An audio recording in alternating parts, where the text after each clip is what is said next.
Give it up for the one and only.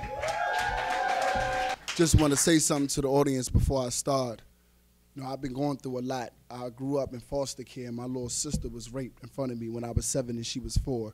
So those of you who are, you know, concerned about, you know, feeling a certain way about saying a poem about rape, I apologize. This isn't really for you.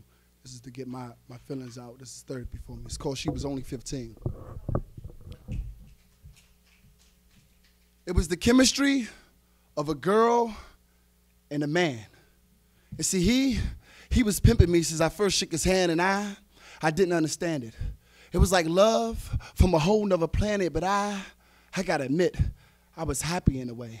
But I couldn't understand why it was happening this way. See, he was 46 and lean at the same time I was only 15. But I never would have known that from the first time we met, because he said he was 23, which is no better, but me being young, that's all I could see is a sexy man staring at me. So I didn't care how old he could or couldn't be as long as that male was with me. And you see, I didn't let time unfold because he had mind control. And it didn't take but seconds for him to find my hole, where he could manipulate me to the point where we had sex perpetually. And he said he loved me over and over and over continuously, to the point where I just believed him. So anything he wanted from me, he just achieved them, to the point I was like, never mind them hoes, I'm buying you shoes, I'm buying you clothes, G. And he like, never mind them dudes, because you was mine, is what he told me. And I was loving it so much, but I couldn't understand why his touch was different from other boys. It was so strong, so fertile. And at that time, I didn't understand why did it hurt.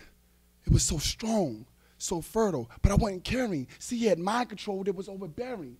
Whenever we get in radius of 10 feet from one another, we started staring, and that was the door I just didn't have a key to. So in the meantime, I'm just waiting to peep dude. That's when I heard the phone ring. Hello?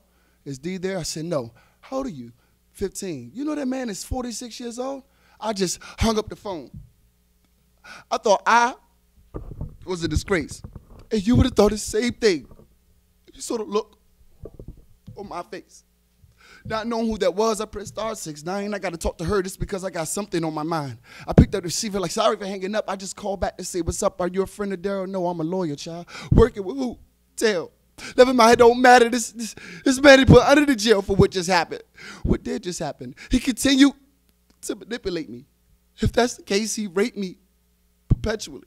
Didn't you know he was a sex offender? Then again, I guess not. You're so young, your heart is so tender. Can you make it out the house? I can try. Call me when you make it out. And as soon as I hung the phone, he came home. And I looked at him differently. I'm like, why you keep pimping me? And I said it louder.